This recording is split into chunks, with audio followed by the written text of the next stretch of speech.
Naš gost je demograf Anđelko Akrap. Znamo da Hrvatska loše stoji demografski, no mi ćemo razgovarati o nekim predrasudama i dobrim primjerima i u Hrvatskoj i u europskim zemljama. Na početku, evo, vi tvrdite da demografija nije nikakvo ni vjersko ni političko pitanje, nego čisto ekonomsko pitanje.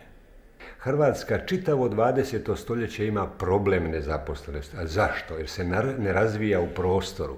Zamislimo sada čitavu Hrvatsku, puno ljudi radi u poljoprivredi, na prostoru velikom, odjednom se odlazi u industriju. Ako se ne razvija grad u okruženju sela, onda naravno ljudi bježe prema velikim gradovima ili u hrvatskom slučaju prema inozemstvu. Dakle, to sasvim razvidno pokazuje da je ekonomska politika ujedno i demografska politika. I ako Hrvatska hoće riješiti problem nezaposlenosti, onda mora se početi razvijati u prostoru. To je enigma koju jednostavno naša politika, bez obzira o kojoj se vlasti radi, ne shvaća. Zašto u Hrvatskoj nije popularno imati puno djece? Zamislimo sada vrijeme nakon Drugog svjetskog rata. To je, sociolog Županov kaže da je to bio transfer stanovništva, imao je razmjere biblijskog egzodusa, dakle idu u gradove. Dolaze ljudi sa sela i nekako da bi se što više odmaknuli od svog seljačkog podrijetla, dakle, bili su pod pritiskom da imaju što manji broj djece. Dakle, to nije jedini činitelj, ali jako je utjecao na ponašanje ljudi. Danas se situacija mijenja. Pogledajmo sada trendove u Francuskoj. Koliko sam upoznat od ljudi koji tamo žive i na temelju statistike, tamo visoko obrazovani ljudi imaju veći broj, osobito u Švedskoj, veći broj djece u prosjeku od niže obrazovanih. Zašto imaju veće? Pa i žele veći broj djece, a imaju veće povlastice. Ono što priroda kaže da je potrebno za obnavljanje stanovništva, to je u prosjeku nešto 2,1 dijete ili 3 u prosjeku. A to je i za sklad u obitelji 3 djece. Dakle, 2 se takmiči, 3 je ravnoteža. Dakle, ulazi malo izvan svoje struke, ali tako je to. Prema tome, to je stvar prošlosti. Danas i u Hrvatskoj, poznamo, evo ovdje na fakultetu, nije zanemariv broj obitelji, žena, dakle kolegice koji imaju 3 djece i više. Jedna od predrasuda je kako samo neobrazovani imaju puno djece. Kakva je situacija kod nas, a kakva u Europi? Govorilo se stalno, mi slijedimo europske demografske trendove i tako dalje. Međutim, mi ne slijedimo europske demografske trendove razvijenih europskih zemalja. Od 12 najrazvijenijih europskih zemalja, njih 9 ima najbolju demografsku sliku. Od razvijenih zemalja nema dobru demografsku sliku Njemačka, Austrija i Švicarska. Njemačka ulaže velika sredstva, ali nema dobru obiteljsku politiku i ona je bila dugo pod povijesnim opterećenjem zbog Hitlera i Drugog svjetskog rata. Ali i tamo nisu bez veze izabrali ili slučajno ministricu sa 7 djece u Njemačkoj. Dakle, to se daje do znanja, vidite, ona može biti ministar tako snažne velike Njemačke, a ima 7 djece. Dakle, to je poruka. I na taj način se u medijima to proteže. Ali vratimo se opet na ovo.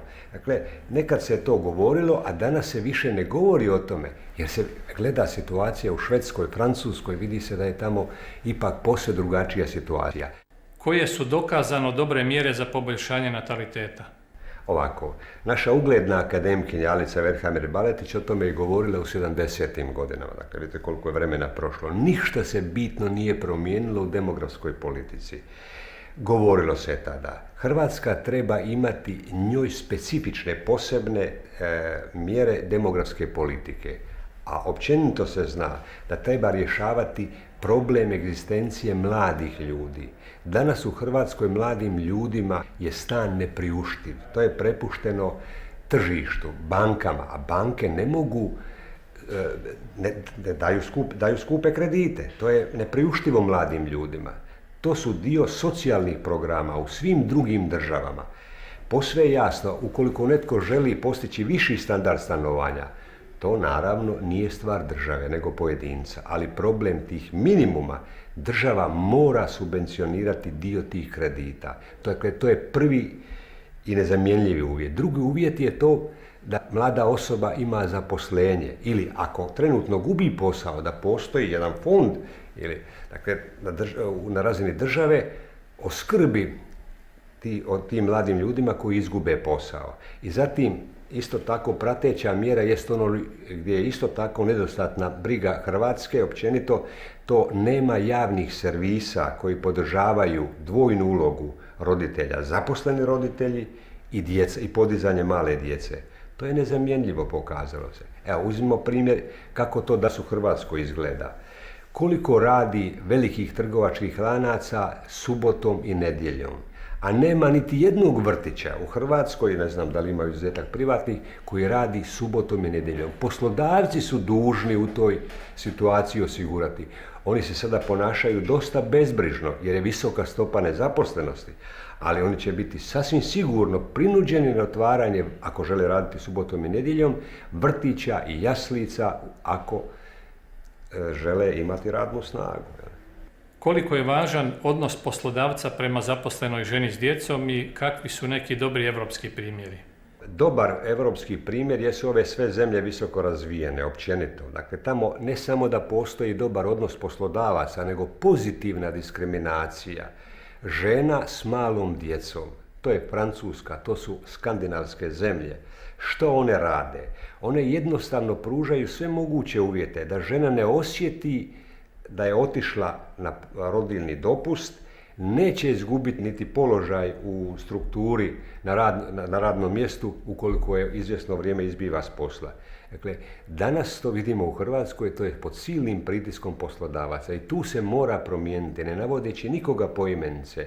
Neke tvrtke koje su u vlasništvu francuskih velikih korporacija, one imaju bolji odnos prema zaposlenim ženama. Zašto? Dakle, ja se u sve rezerve to iznosim jer sam čuo, jer se boje svojih sindikata u Francuskoj da ne bi reagirali. Vidite koliko to znači poslodavci. Ajde uzmimo primjer što bi značilo za ove koji rade subotom i nedjeljom. Da se jednostavno slobode rada subotom i nedjeljom žene koje podižu djecu. To je moguće, bez ikakvih troškova omogućiti. Ima li u Hrvatskoj nekih pozitivnih primjera poboljšanja natalitetnih mjera na lokalnoj razini? Dakle, pozitivni primjeri se mogu navesti u odnosu tiska, ovih javnih medija, u odnosu prema demografskoj problematici. Malo stariji se sjećaju u 90. godinama kako je bio negativan odnos prema demografskoj politici. Kako se to stavilo u ideološke sheme. Kao eto, oni hoće sada proizvoditi više vojnika. Naravno, pokazalo se da to nema veze s time, da se jednostavno radi o demografskom izumiranju, o silnim promjenama u strukturi radne snage, nema mladih ljudi. I svim mogućim tim ne mjerama, nego javno mnjenje je promijenilo stavove o tome. Ponavljam, osobito mediji koji su dosta dugo o tome u negativnom kontekstu govorili, danas više ne. S druge strane, ako mnoštvo se ističe da su te male općinice negativni primjeri, pokazalo se i pozitivnih primjera u tom. One su se počele brinuti o svojoj demografskom opstanku, pa pružaju kakve različitim mjerama ili jednokratnim potporama onima koji imaju veći broj djece, za rođeno dijete, davanjem stambenih kredita od tako vrlo povoljnih, ali to su na lokalnoj razini i tu se treba i početi razvijati taj odnos prema demografskoj politici. S druge strane, što je jako dobro i pozitivno, vjerujem da neću biti zloguh u tome, dakle prorok, dobro je što se danas još uvijek ne diraju rodiljne naknade. To bi u ovoj situaciji demografskoj imalo dalekosežne katastrofalne učinke. Rađanje djece je rađanje buduće radne snage. U tom kontekstu država, lokalne zajednice do vrha ima svoje ekonomske interese. I to je time se opravdava ulaganje države u pronatalitetnu politiku. Jer ni jedna država nije imigracijama to riješila. Ne može se 100.000 ljudi uvesti. Dakle, to je nemoguće. Hvala vam na ovom razgovoru i želim vam puno uspjeha u daljnjem radu. Hvala vama.